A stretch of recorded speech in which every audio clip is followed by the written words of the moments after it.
আমি তখন আল খানসা হিফজখানায় পড়ি। বয়স 15 কিংবা 16 হবে।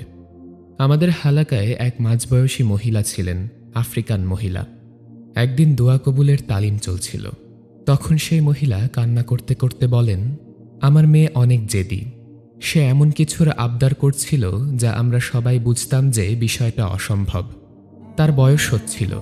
তার জন্য আমাদের বংশীয় ছেলেদের কত প্রস্তাব আসে, কিন্তু সে রাজি হয় না। সে কালো চামড়ার, অনেক লম্বা আর স্বাস্থ্যবতী। আমাদের গোত্রে এমন মেয়ে মানে অনেক সুন্দরী, কিন্তু এই আরবে তো কালো স্বাস্থ্যবতী মেয়েরা সুন্দরী না। আরবরা সাদা চামড়ার পাতলা ফিনফিনা মেয়ে পছন্দ করে। তো আমার মেয়ের ইচ্ছে সে আরবের সুন্দর ফর্সা চামড়ার একজন ছেলের বউ হবে। আমরা তাকে অনেক বকা দিতাম, বুঝাতাম যে এমন আশা করলে জীবনেও বিয়ে হবে না। মেয়ে বলতো, আমার বিয়ে কি তোমরা দিবা নাকি আমার আল্লাহ দিবেন? কদিন পর আমার বড় ছেলে এক আরবের পক্ষ থেকে প্রস্তাব আনল।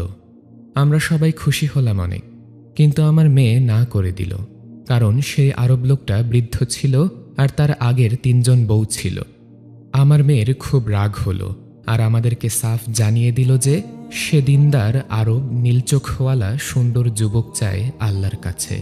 তার জন্য যেন আমরা কেউ পেরেশান না হই। আল্লাহ এনে দিবেন তার সেই স্বপ্নের রাজপুত্র। আমরা বুঝেছিলাম ওর আর বিয়েই হবে না। একে তো ওর কালো চামড়া, চেয়ে বসছে সুন্দর সাদা চামড়ার আরব। আমরা নিচু বংশীয় গরিব মানুষ, আর আরবরা সেই ধনী আর উঁচু বংশীয়। সব না হয় মানলাম, কিন্তু নীল চোখ, এ আবার কোন পাগলামি? আরবদের বেশি থেকে বেশি খয়েরি চোখের হয়, কালো আর খয়েরি। নীল তো ইংলিশদের হয়। আমাদের তখন মনে হচ্ছিল ও আসলে বিয়েই করতে চায় না, তাই এসব আবদার করে। একদিন ওকে অনেক বকা দিয়েছি, গায়েও হাত তুলেছি। আমার মেয়ে কান্না করতে করতে বলেছে 1 সপ্তাহের ভেতরেই সে এই বাড়ি ছেড়ে চলে যাবে তার নীলচোখা আরব জামাইয়ের সাথে। আমরা খুব রাগ করলাম। মেয়ে পাগল হয়ে গেছে, মেয়ে বেয়াদব হয়ে গেছে, এসব বলে ওকে অনেক বকা দিচ্ছিলাম। সেই 1 সপ্তাহ আমার মেয়ে অনেক কান্না করেছে জায়নামাজ বিছিয়ে। সারাক্ষণ সারা রাত সে কান্না করে করে তার রবের নিকট দোয়া করেছে। ঠিক 7 দিনের দিন তার জন্য এক নীল চোখওয়ালা সুদর্শন আরব যুবকের পক্ষ থেকে বিয়ের প্রস্তাব এসেছে। আমরা সবাই এত বেশি খুশি হয়েছিলাম, ভাষায় প্রকাশ করার মতো না।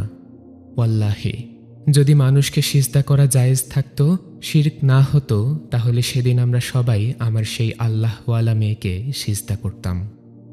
আমি অবাক হয়েছি আমার মেয়ের ইয়াকিন দেখে, ওর তাওয়াক্কুল দেখে, ওর দুয়ার ক্ষমতা দেখে। আমি বিয়ের দিন আমার মেয়েকে বলছিলাম কি বলে সে আল্লাহর কাছে দোয়া করত। মেয়ে বলল, আমি সারাদিন ইস্তিগফার করতাম আর সারা রাত আমার পছন্দ ব্যক্ত করে দোয়া করতাম। আর আমার ইয়াকিন ছিল আল্লাহর কাছে সবই সম্ভব। আজ 8-10 বছর আমার মেয়ে অনেক সুখেই সংসার করছে। ওদের বাচ্চাগুলো অনেক সুন্দর সুন্দর, কেউ সাদা, কেউ কালো, কেউ বা মাঝারি। কিন্তু মজার বিষয়, ওদের সবার চোখের রং নীল। আমরা সবাই একটা ঘোরের মাঝে চলে গিয়েছিলাম ভদ্রমহিলার এই গল্প শুনে। মহিলা প্রচুর কান্না করতে করতে গল্প বলছিলেন, আর আমরা মারাত্মক রকমের ইমোশনাল হয়ে পড়েছিলাম। রাতের তাহাজ্জুদ আর ইস্তিগফারের কি ক্ষমতা, তা এই 2 সময়ে দোয়া না করে বোঝা যাবে না।